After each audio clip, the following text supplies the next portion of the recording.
만군의 여호와여, 주의 장막이 어찌 그리 사랑스러운지요. 내 영혼이 여호와의 궁정을 사모하여 세약하며 내 마음과 육체가 살아계시는 하나님께 부르짖나이다. 나의 왕, 나의 하나님 만군의 여호와여, 주의 제단에서 참새도 제 집을 얻고 제비도 새끼들 보금자리를 얻었나이다. 주의 집에 사는 자들은 복이 있나니 그들이 항상 주를 찬송하리이다. 아멘.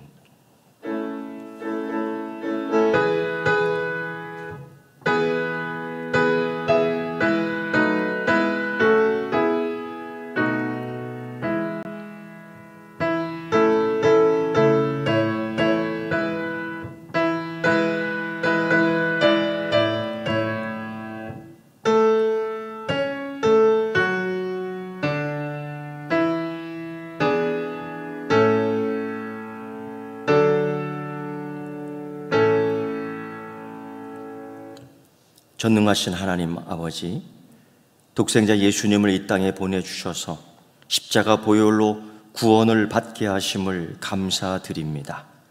그 은혜로 한 주간 주님과 더불어 승리의 삶을 살게 하여 주시고, 오늘은 구별하신 날 주일임을 잊지 않게 하시고 성전에 올라와 예배하게 해주심을 감사드립니다. 우리가 드리는 모든 찬송과 기도와 예물이 주님 앞에 향례가 되게 하여 주시옵소서. 예수님의 이름으로 기도드리옵나이다. 아멘.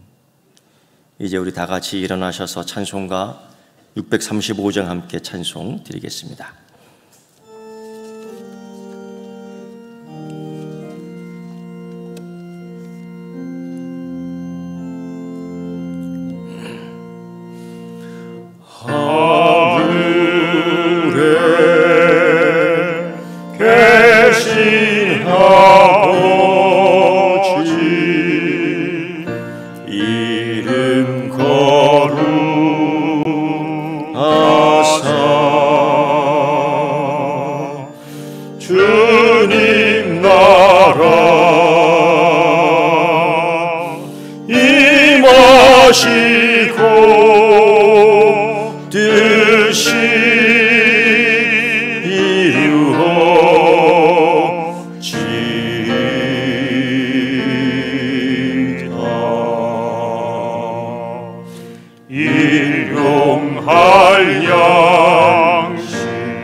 우리들의 큰 죄 다 용서하옵시고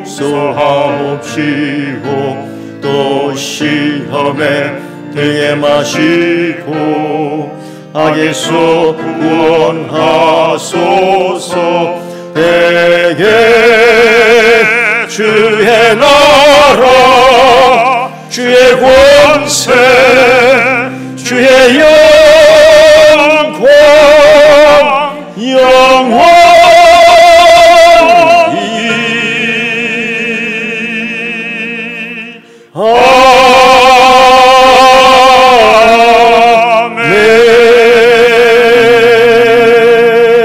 아멘. 교동문 55번 함께 교독하겠습니다. 교동문 55번입니다. 여호와께서 집을 세우지 아니하시면 세우는 자의 수고가 헛되며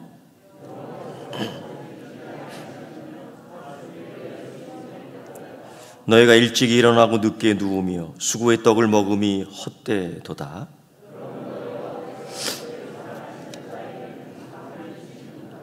보라, 자식들은 여호와의 기업이요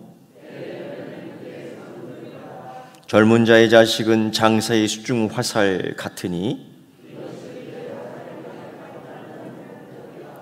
그들이 성문에서 그들의 원수와 담판할 때에 수치를 당하지 아니하리로다. 아멘. 이 시간에는 지난 한 주간 동안의 삶을 돌아보며 하나님 앞에 참회의 기도를 드리도록 하겠습니다.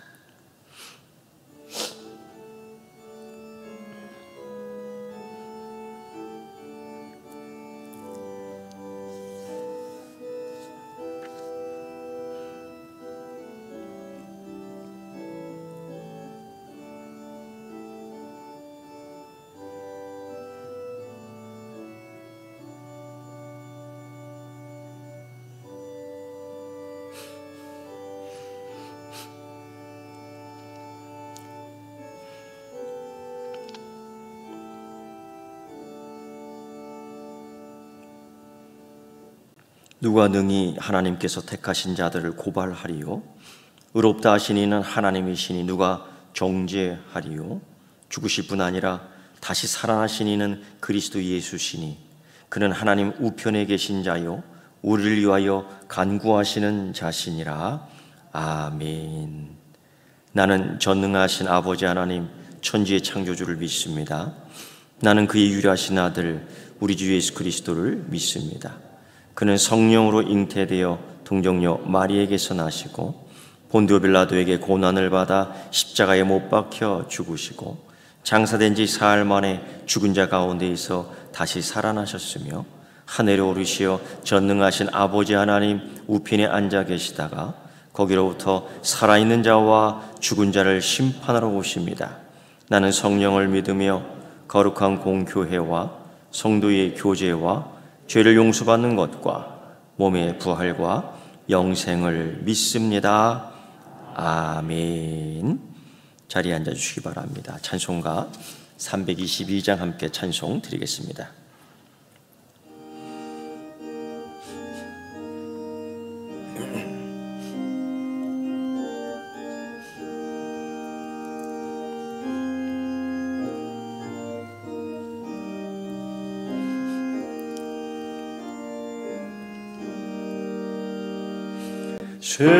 세상의 헛된 신을 버리고 하나님 이름 높여 기리세 온 천하 백성 모두 나와서 다같이 하나님만 섬기세 세상의 헛된 우상 버리고 인간의 모든 부귀영화와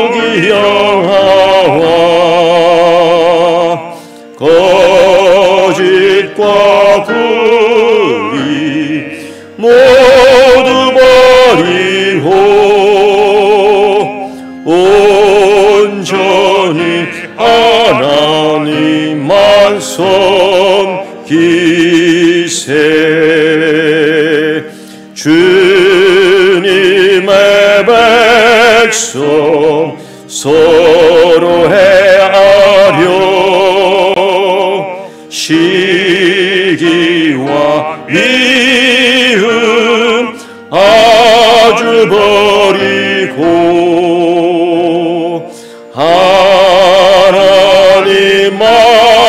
하나님만을 홀로 섬기는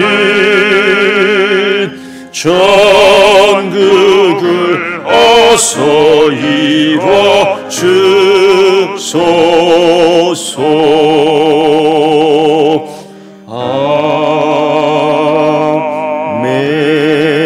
아멘.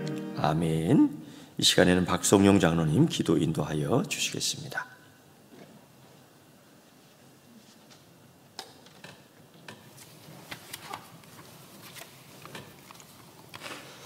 천지 만물을 창조하시고 섭리하신 하나님 아버지, 유례 없이 길었던 장마와 무더위, 태풍, 홍수 등 힘들었던 여름이 지나고 가을이 시작되는 9월 첫 주일을 맞이하였습니다.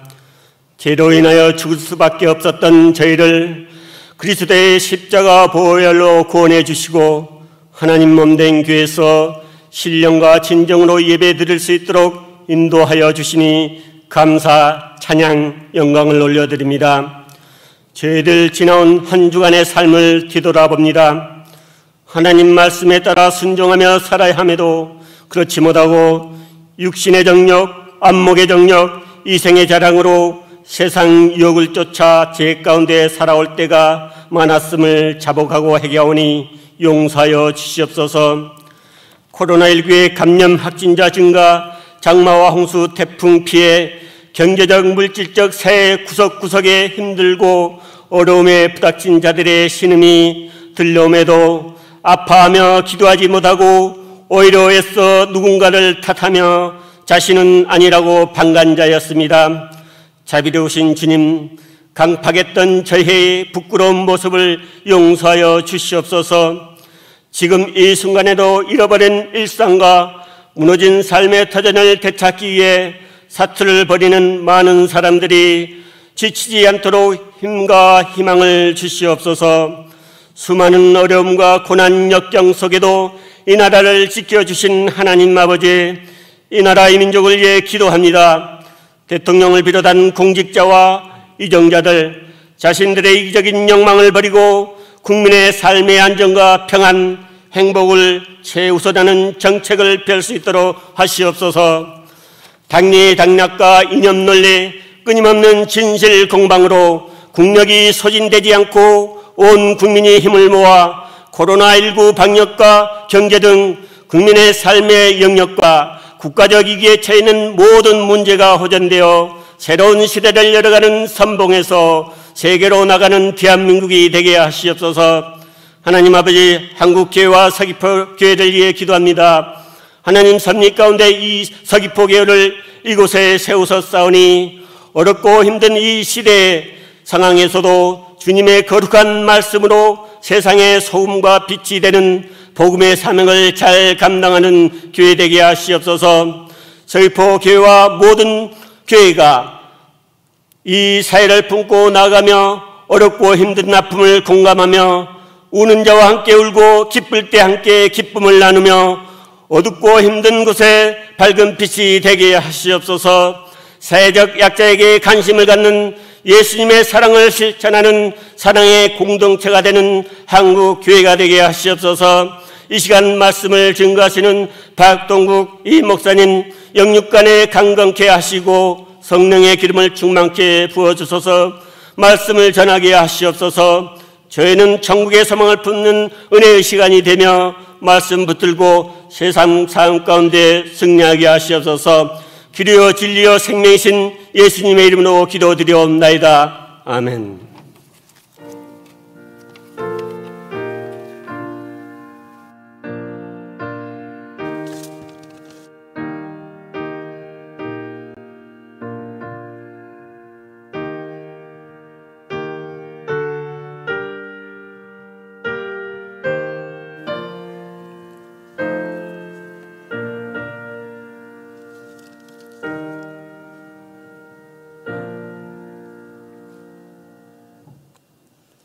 오늘 주시는 하나님 말씀은 다니엘서 6장 16절부터 18절까지 말씀입니다.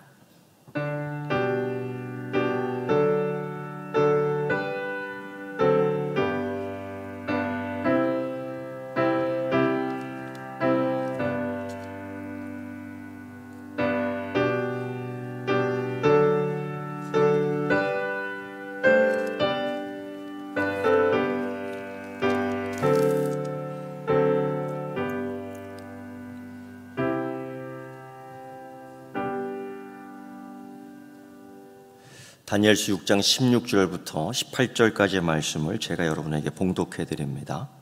이 왕이 명령하며 다니엘을 끌어다가 사자굴에 던져 넣은지라.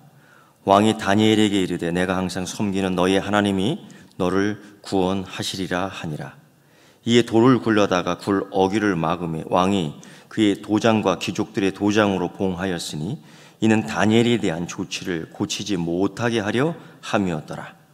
왕이 궁에 돌아가서는 밤이 새도록 금식하고 그 앞에 오락을 그치고 잠자기를 마다하니라. 아멘. 구약 성경인 다니엘서를 읽을 때마다 오늘 시대에 우리가 다니엘서를 읽을 때에 나타나는 감정의 괴리가 참 많다는 것입니다. 우리 일상생활과 비교해 본다면 다니엘의 삶은 상당히 차이가 있었습니다. 그 시대에는 마치 천일 야화의 세계처럼 왕의 이야기, 궁녀들의 이야기, 그리고 환관들의 이야기가 가득 차 있습니다. 그리고 이방인들의 문화 속에 음란한 의식과 먹고 마시는 여러 가지 방탕한 이야기들이 계속해서 나와 있습니다. 그리고 타오르는 풀무, 사자굴들, 이 세상에는 아직 존재하지 않았던, 지금은 없는 기괴한 사형 제도가 등장하기도 합니다. 그리고 다니엘서에는 희한한 꿈 이야기, 환상 이야기가 계속 나오고 있습니다.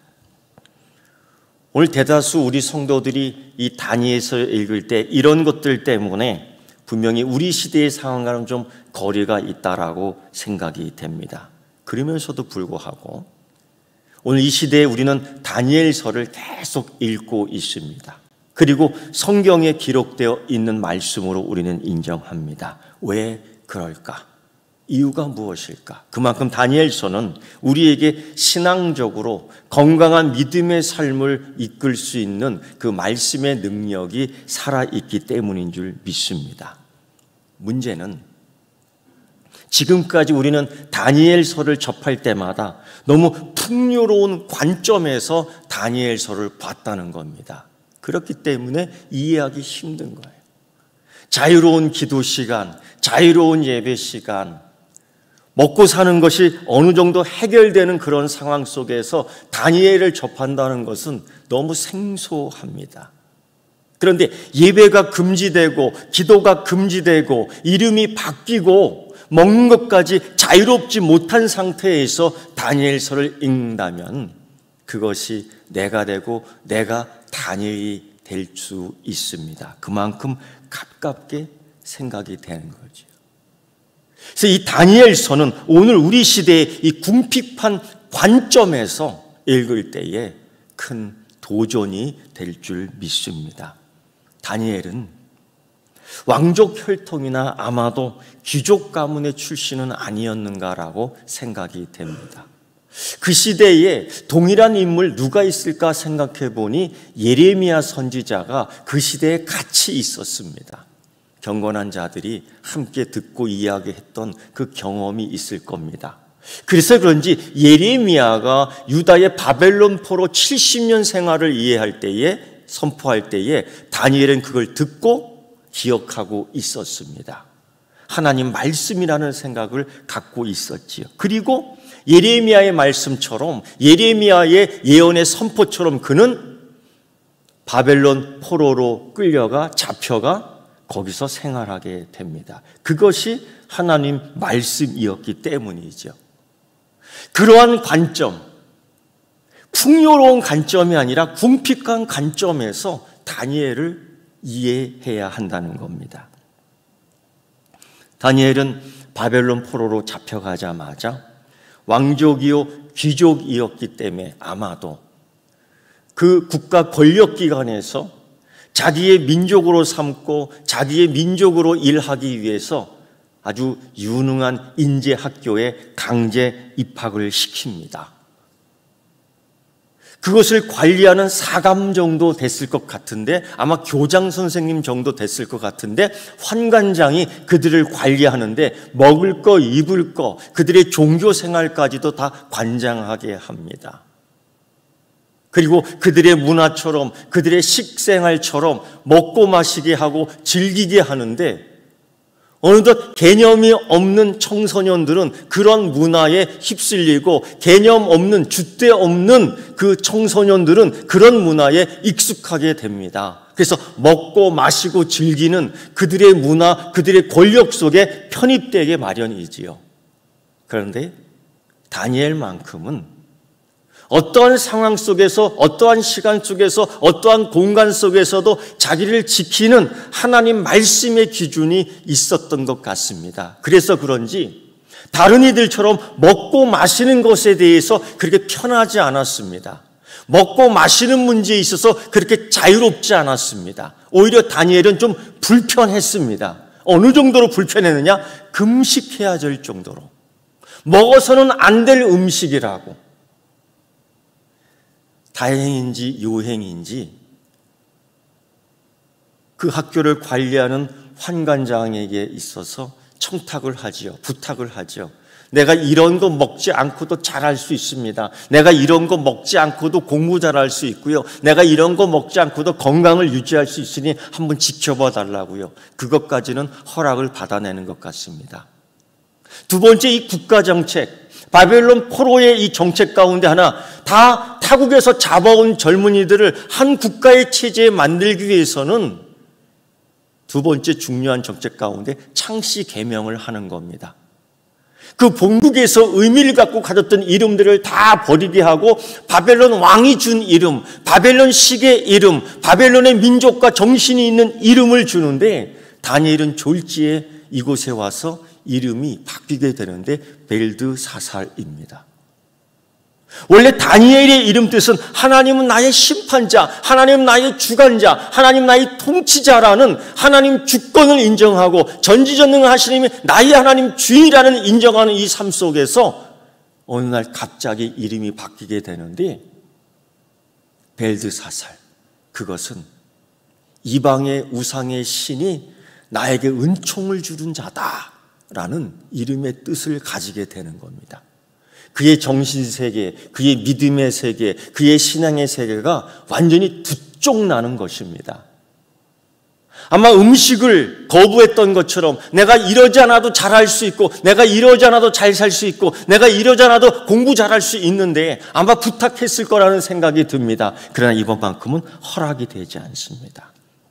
그는 벨드사살로 그 영재 학교에서, 그 나라의 특별한 학교에서 수업을 계속할 수밖에 없었습니다. 그런 가운데에 다니엘은 참으로 우수한 성적을 냈던 것 같습니다. 아니, 벨드사살은, 이 벨드사살은 세계 각지에서 온 젊은이들과 경쟁하게 되는데, 정치학, 경제학, 그 밖에 모든 다른 것들을 섭렵하면서 아마 수재급에 해당한 것 같았습니다.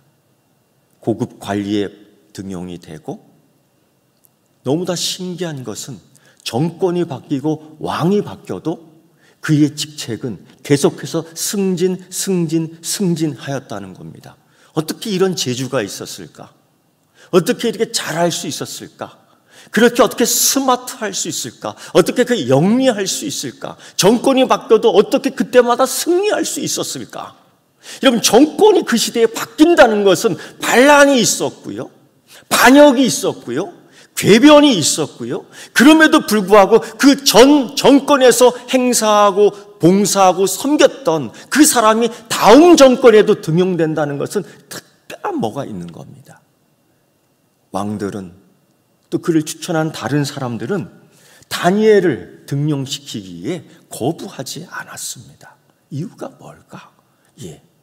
다니엘을 볼 때에 그의 성실함, 다니엘을 볼 때 그의 정직함, 다니엘을 볼 때 그의 뛰어남, 사람들은 다니엘의 그런 것들을 인식할 수 있었습니다. 그러나 그럼에도 불구하고 인식하지 못했던 것 하나, 다니엘의 모든 삶의 기준, 다니엘의 모든 삶의 능력, 다니엘의 삶의 모든 기초가 되는 하나님을 아는 지식의 영성에 대해서는 그 사람들이 인지하지 못했던 것입니다.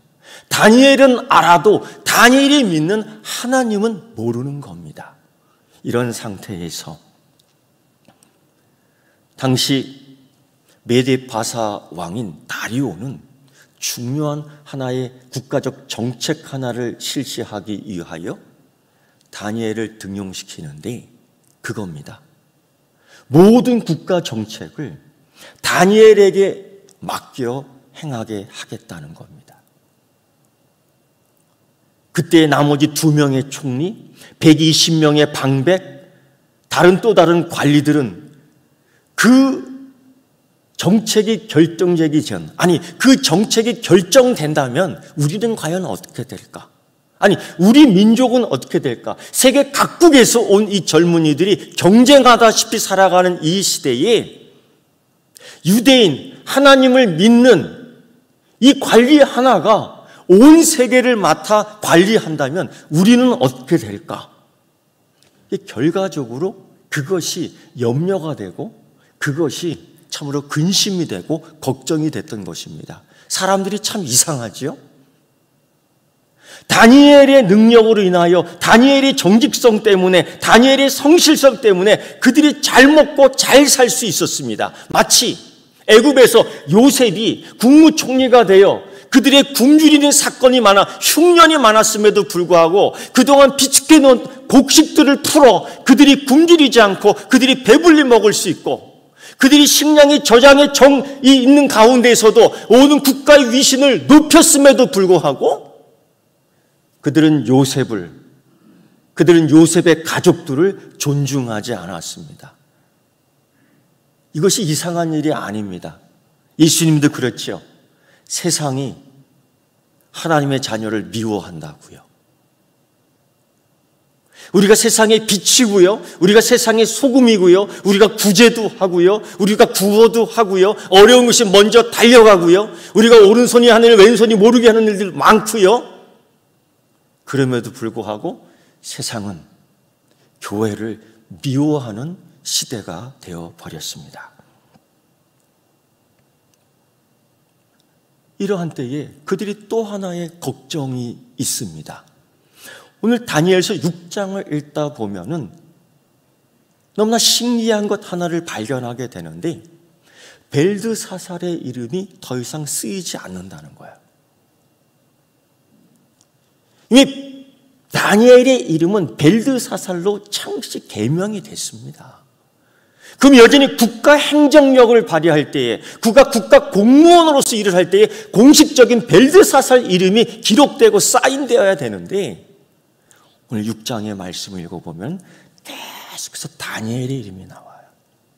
앞으로 그런다면 국가 행정의 최고 책임자를 대표하여 이 일을 맡을 때에 그의 모든 쌓인 이름은 벨드사살이 아니라 다니엘로 기록되는 거예요. 하나님이 나의 심판자이시다. 하나님은 다니엘을 사용하셔서 그 세계 열방에 하나님의 이름을 높이고자 하는 선교적 전략 목적을 가지고 있었던 겁니다. 사단이 이런 걸 싫어합니다. 그래서 이방의 모든 행정가들, 이 관리들이 긴장하는 겁니다. 모든 행정의 마침이 하나님은 나의 심판자, 하나님은 나의 전능자, 하나님은 나의 주인이라는 것 사인을 통해서 나가야 되는 건가? 그래서 그들은 모입니다. 어떻게 하면 이것을 무효화시킬까? 어떻게 하면 이 다니엘을 이 행정의 수반으로 올라가지 못하라고 막을 수 있을 것인가? 질투심에 불타는 경쟁자들이 다리오 왕 궁중의 갈등으로 번지게 만드는데, 여러분, 이 관리들, 이 120명의 방백들, 이 두 총리들을 보면은 그냥 평범한 사람들, 평범한 정치인들입니다. 하루 한 끼 안 먹으면 배고파하고요. 그저 기쁜 일, 즐거운 일 있으면 껄껄껄대고 웃고요. 슬픈 일이 있으면요 시무룩하고요. 다 보통 사람들입니다. 그런데도 음모를 꾸밀 때만큼은 아주 명철해지는 거예요. 사람을 죽이고자 하는 음모를 꾸밀 때는 아주 영악하게 변하는 겁니다.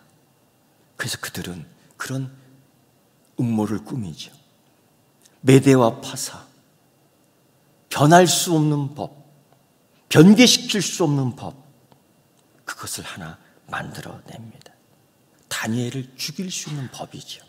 마치 예수님이 십자가 사형틀에 죽기까지 이 가야바와 대제사장들, 예루살렘 공의원들은 예수님이 자신의 사명을 포기하지 않을 것을 알고, 예수님 자신의 사명을 십자가에서도 완수할 수 있을 줄 알고 떠받았던 율법들, 자신들이 떠받들었던 이 율법들의 율법의 이 관습을 어기도록 만들었던 것 아닙니까? 예수님은 자기의 사명을 완수하기 위하여 그들이 만들어온 인간의 율법의 관습을 반대하게 하게끔 한 거 아닙니까? 결국 예수님은 십자가 위에서 죽을 수밖에 없었던 것입니다.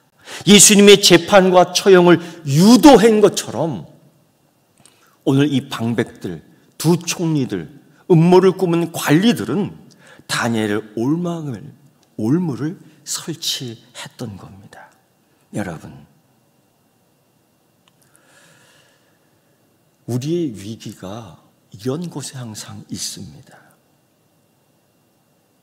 고소하는 자들은 약점이 어디에 있는지를 알고 있습니다.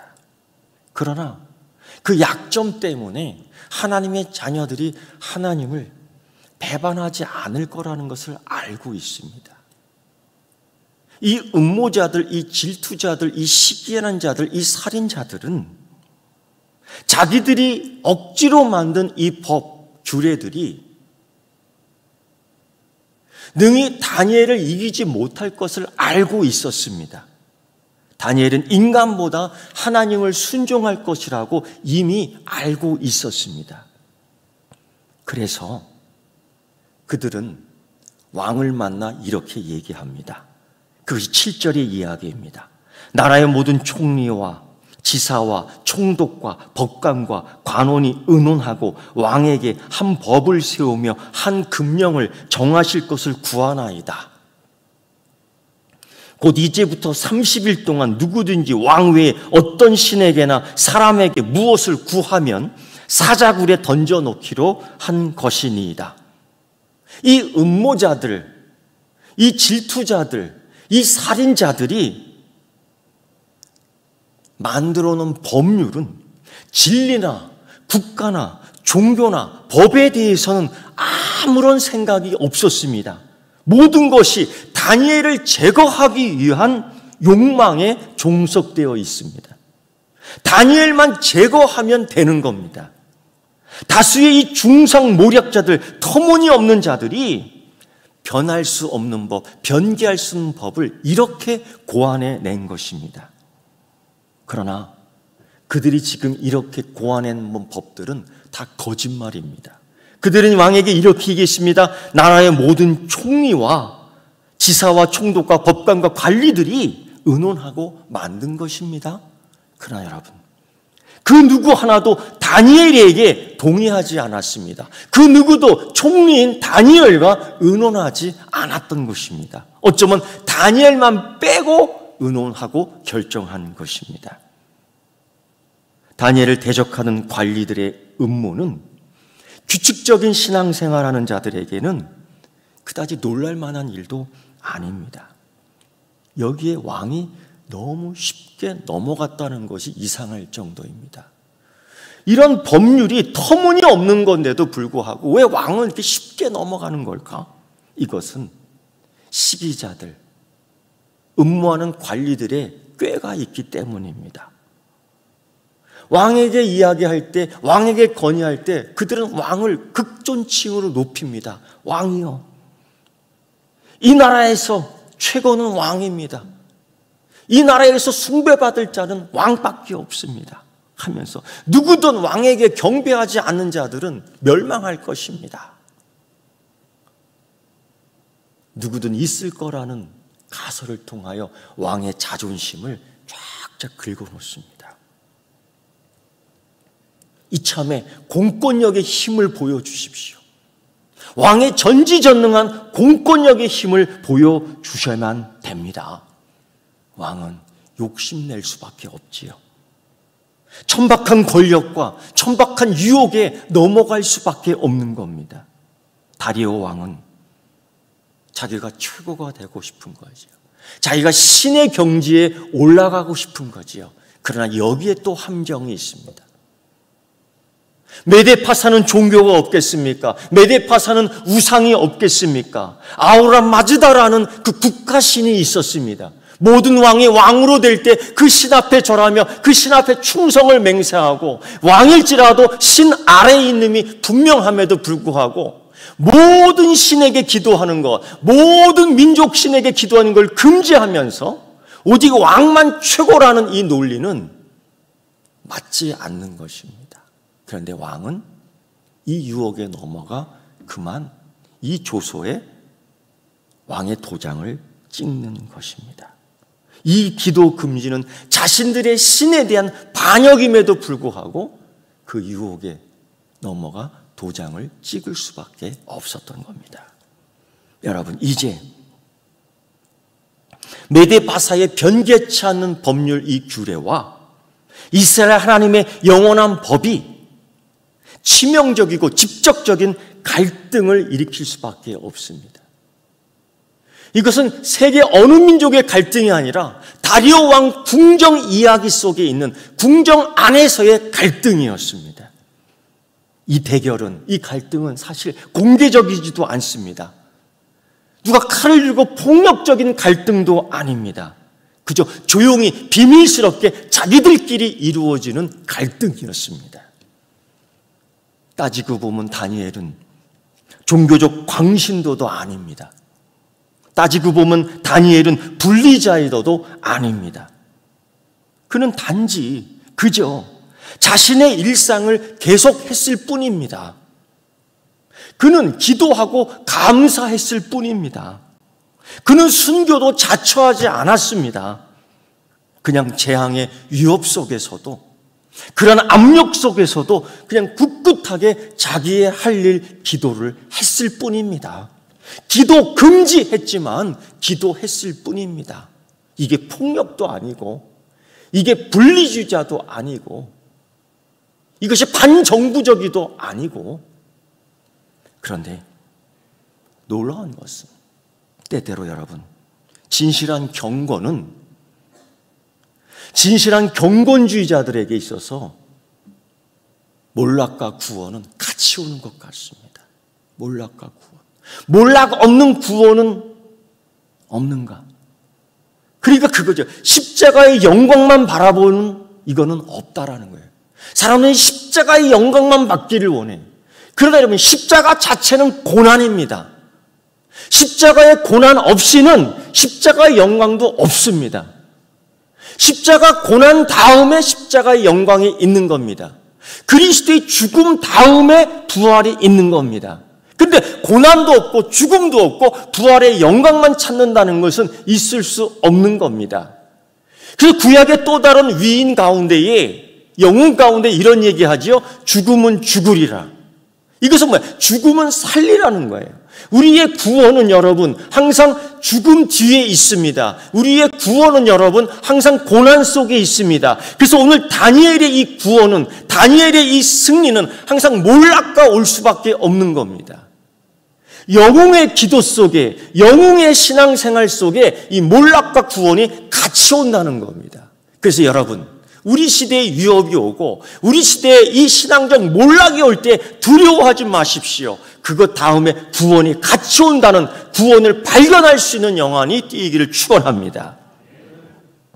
여러분, 기도에 대한 다니엘의 실천은 용감한 것이 아닙니다. 그냥 하루에 3번 기도했습니다. 특히 저녁에 서서 기도하는 것은 기도에 대한 일반적인 자세입니다. 그는 일반적인 자세를 잊지 않았습니다. 그리고 그는 무릎 꿇는 특별한 기도도 했습니다. 필요한 상황에서 특정인 하나님에게 자기의 자세를 낮췄습니다. 그리고 오늘은 30일 동안 기도 금지한 이때에 그는 여전히 변함없이 오늘은 창문을 열어놓고 기도하며 큰 소리로 들으라고 기도했습니다.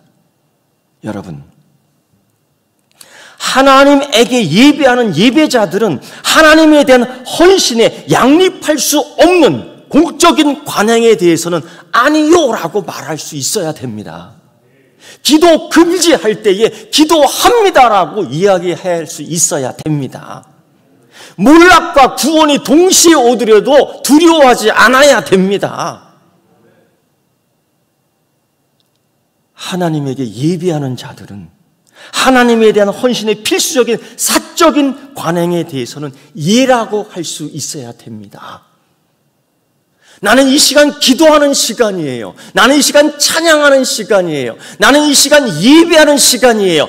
방해받지 않고 싶습니다. 아멘 하고 기도할 줄 알아야 됩니다. 예배 드릴 줄 알아야 됩니다. 찬양할 줄 알아야 됩니다. 봉사할 줄 알아야 됩니다. 헌신할 줄 알아야 됩니다.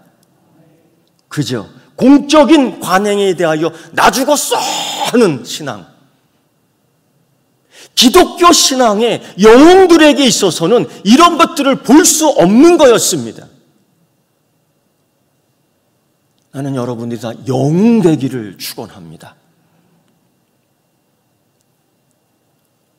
기도 금지에 대한 다니엘의 반응은 공적 관행에 대하여 아니요라고 이야기하며 몸으로 보여주셨습니다.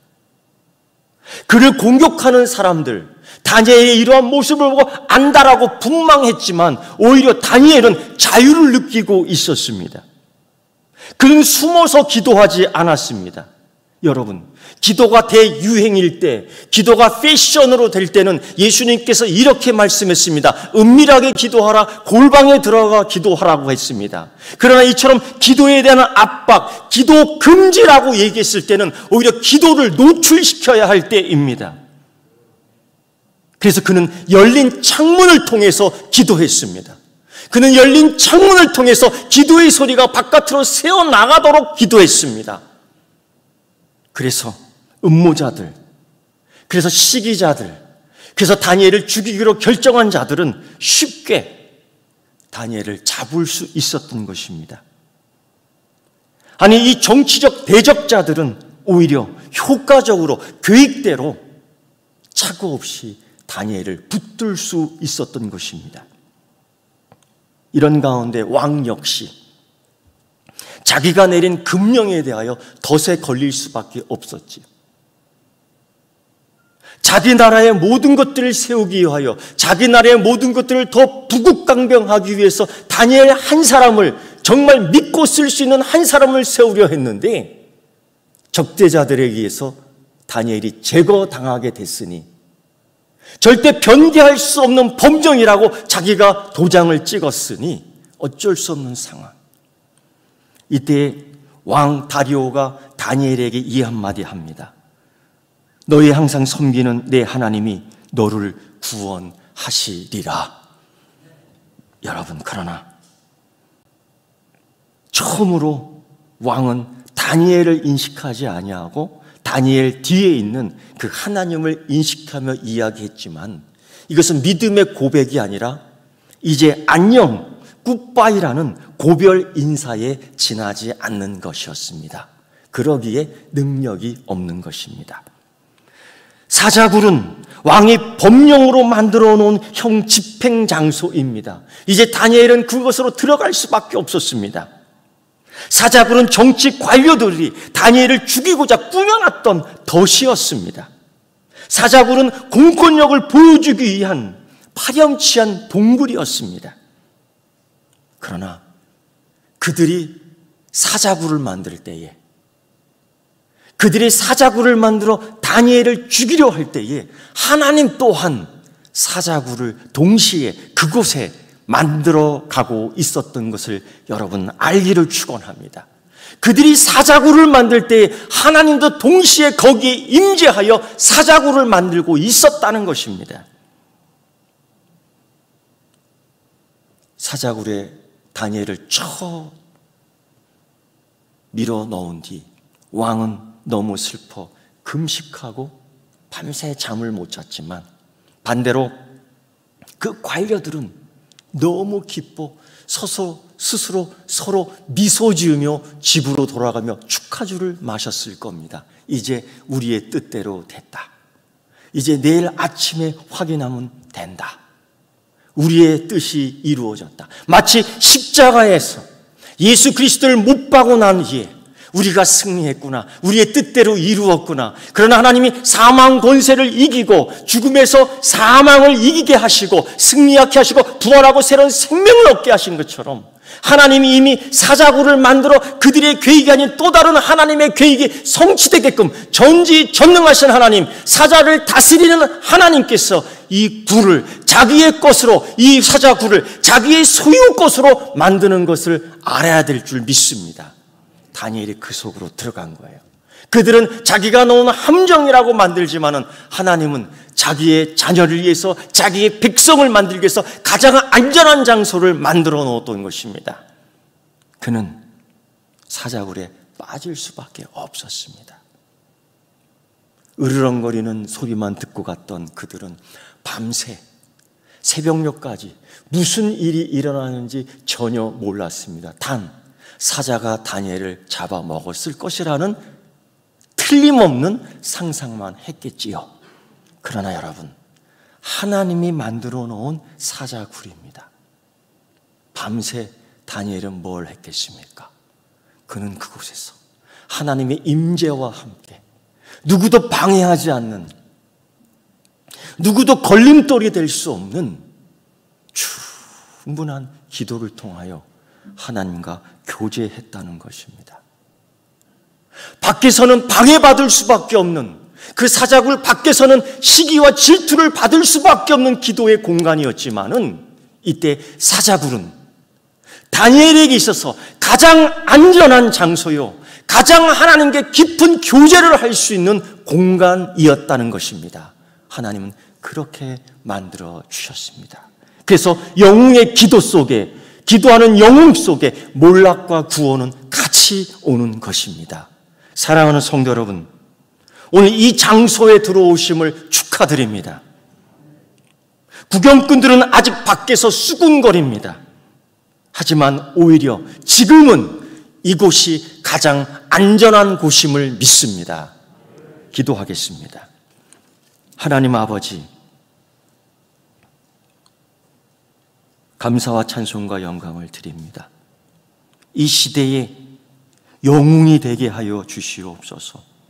갈팡잘팡 우왕좌왕하는 이 때에 심지가 견고한 교회가 되게 해주시고, 마땅히 우리가 하나님 아버지께 드려야 될 예배를 드리게 하여 주시고, 기도하게 하시고, 그 어떤 곳인지 하나님의 임재한 곳에서 들어갈 수 있는 믿음을 더하여 주시옵소서. 예수님의 이름으로 기도드리옵나이다. 아멘. 이제 우리 다 같이 찬송가 393장 찬양하면서 봉헌하겠습니다. 봉헌위원들은 자리에서 일어나 주시기 바랍니다.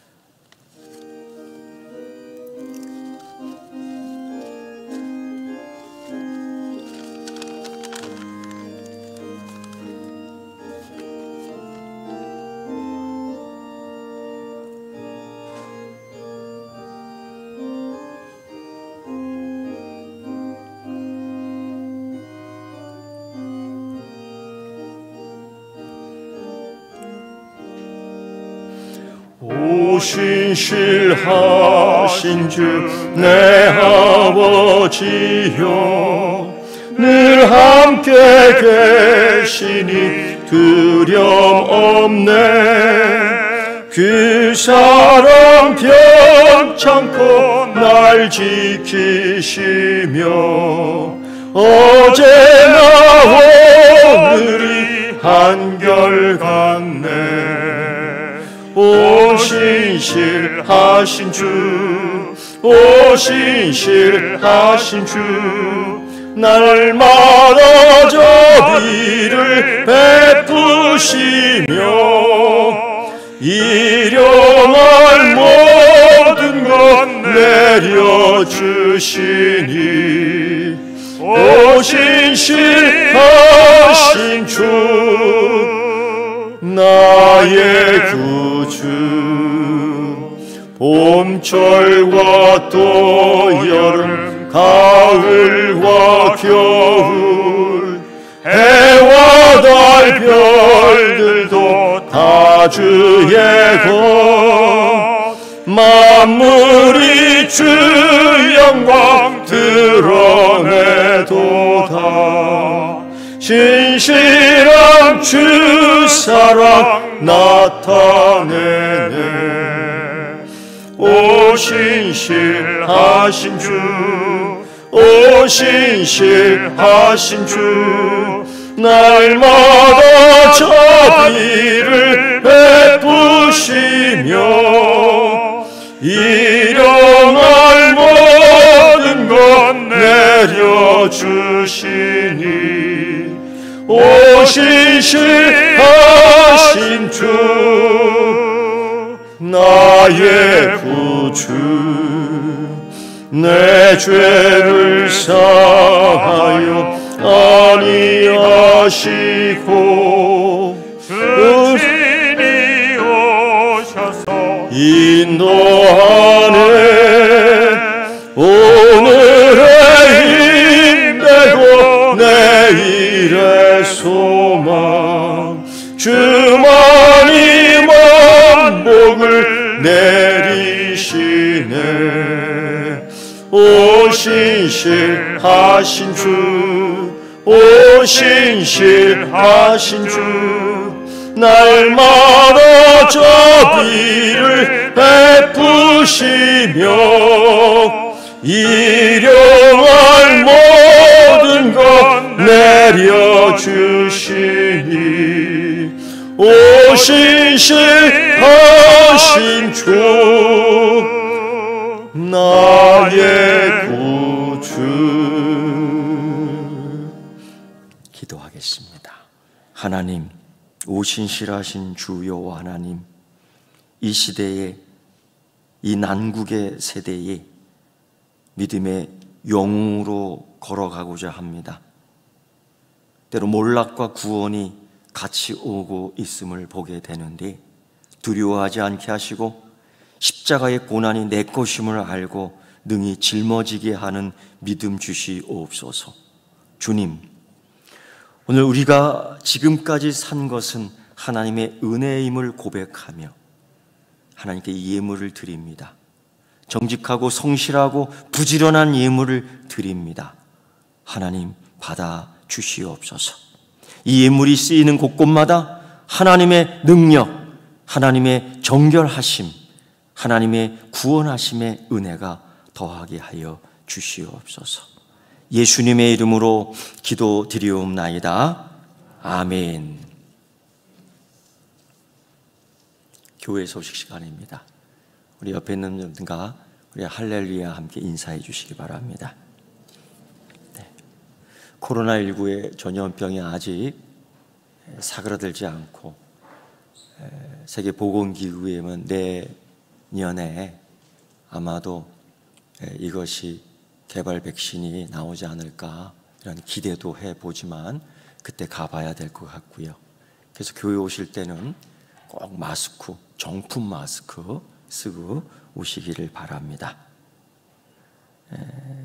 가을맞이 축복 새벽 기도회를 연기하도록 하겠습니다. 9월에 항상 정례대로 드렸던 새벽 기도회를 잠깐 연기하도록 하겠어요. 상황이 복잡하고 그렇습니다. 그리고 새벽 기도회를 이제 본당에 올라와서 한번 드려볼까 합니다. 예배가 마치게 되면 꼭 공공 문자가 오더라고요. 예배 드리는 것에 조심하라고. 이게 협박인지 이게 뭔지 모르겠어. 꼭 끝나면 오는 거야. 이러한 시대에 우리가 살고 있는데 풍성한 관점에서 이제 보는 것이 아니라 궁핍한 관점에서 우리도 봐야 될 때가 왔다라는 거예요. 그래서 모든 걸 준비하고 예배하는 가운데에 이런 것도 했습니다. 보니까 설교할 때 마스크 안 쓰고 설교한다고 또 그러더라고. 우리 성도가 그런 게 아니라 뉴스에서 또 그러더라고. 이게 또 일파만파 되거든요. 그래서 이거를 설치했습니다. 이게 뭔가. 그러니까 제가 아무리 재채기하고 침을 태태 뱉어도요, 여러분 거기 안 가. 여기 다 묻지. 절대 걱정하지 마세요. 내가 막 소리 지르고 한다고 해서 콧물 찌릿찌릿 한다고 해서 혹시 목사님 19인가? 아니, 19 아니야. 17밖에 안 돼. 제가 알러지가 좀 있어요. 그래서 이게 습한 게 이렇게 올 때마다 콧물이 줄줄 흐를 때가 있으니까 절대 그거 아니니까 걱정하지 마시고. 그래서 월요일부터는 이곳에 올라와서 예배를 드리고자 합니다. 점점점 이렇게 긴급한 상황이 되어 가는 것 같습니다. 줌 온라인 강좌를 통한 서귀포 제자학교 주제가 여러분 좀 이상하지만 말씀 때문에 흔들리는 믿음이다. 말씀 들으면 믿음이 견고하게 되는데 그렇지 않아요. 이 반석의 돌이 거치는 돌이 되기도 해요. 왜 그런가? 그 이유를 한번 찾아보는 겁니다. 그래서 신앙이 한 단계 한 단계 올라가는데 줌을 통해서 이제 이 성경 연구 제자학교가 개설되는데 금요일 저녁 8시부터 교회 오지 마세요. 각자의 집에서 하세요. 어떻게 해요? 핸드폰 갖고 다 할 수 있어요. 핸드폰. 어떻게 해요? 그 담당 부교육자님한테 가서 다 알려달라고 하면 그거 다 됩니다. 그래서 8시에 다 같이 하게 되는데 얼굴 다 확인할 수 있습니다. 이제 그런 거 갖고 시도를 해보는 겁니다. 그래서 교회의 문화가 조금 바뀌게 되고요. 또 구역 신방, 구역 모임도 줌을 통해서 이제 시도하려고 합니다. 같이 해 주시기를 바라고요. KCTV 제휴방송 채널 변경이 됐습니다. 57번에서 하던 것을 369번에서 하게 되는데 제 설교도 거기에 나옵니다. 서귀포교회 예배 생중계를 안내합니다. 새벽 기도회 새벽 5시에 이제 그동안 소예배실에서 했었죠. 근데 편집 기계가 없어서 좀 허접하게 나왔어요. 여러모로 방역도 그렇고. 그래서 내일부터는 본당에서 할 겁니다. 그래서 이쪽 줄만 이렇게 앉아서 편하게 앉아서 하세요. 그래서 새벽 기도 시간이 좀 가까워서 아침에 또 이렇게 기침이 콜록콜록 할 때 의식을 하게 되는데 3m 떨어져서 해도 되니까 의미 있게 좀 이렇게 편하게 예배를 드리면 좋을 것 같고요. 수요 기도에 7시 30분도 생방송으로 실시간 설교가 유튜브를 통해서 다 됩니다. 그리고 주일 예배 2부, 3부 유튜브를 통해서 실시간 영상으로 다 됩니다. 그거 어떻게 해요? 그것 또한 여러분 컴퓨터나 또 여러분이 갖고 있는 핸드폰을 통해서 유튜브 들어가면 다 나오는데 검색창에 서귀포 교회 치면은 교회 실시간 예배 현장이 쫙 나오게 됩니다. 그래서 그거 볼 때 좋아요 한번 눌러주시고 또 구독합니다 한번 눌러주시고 또 댓글에 나 이렇게 은혜 받았습니다, 출석 체크했습니다 댓글도 남겨주시면 참 좋을 것 같습니다. 그래서 이것도 잘 모르겠다 하시는 분들은 우리 목사님들께 여쭤보면은 아주 자세하게 친절하게 알려주실 텐데 그렇게 하길 바라고, 혹 교회에 여러 조건과 상황 때문에 못 나오시는 분들은 유튜브로 같이 같은 시간 다른 장소이지만은 같은 그리스도를 믿는 믿음으로 고백하는 시간이 되기를 바랍니다. 홍수 피해 구호 헌금은 총회 사회 봉사부로 전달되었습니다. 393만 3,000원입니다. 예. 그래서 구호 헌금 잘 전달해서 너무 감사하고, 여러 가지 지금 다 어려운 시기인데도 십시일반으로 그러한 헌금해 주셔서 감사합니다. 예, 교회 부설 어린이집 놀이시설 및 소운동장 공사가 9월 4일부터 시작됐는데 위하여 준비해 주시고, 성경 천독 읽기 때문에 임선복 집사님, 이원옥 권사님 일독씩 해 주셨습니다. 감사합니다. 어려운 시기라고 이야기합니다. 이때에 영웅이 나오죠. 이때 영웅이 될 수 있습니다. 여러분, 가장 안전한 장소에서 영웅이 되는 우리 서귀포교회 성도 되기를 축원합니다. 이제 우리 다 같이 일어나셔서 찬송가 171장 후렴 찬양하며 예배를 마치도록 하겠습니다.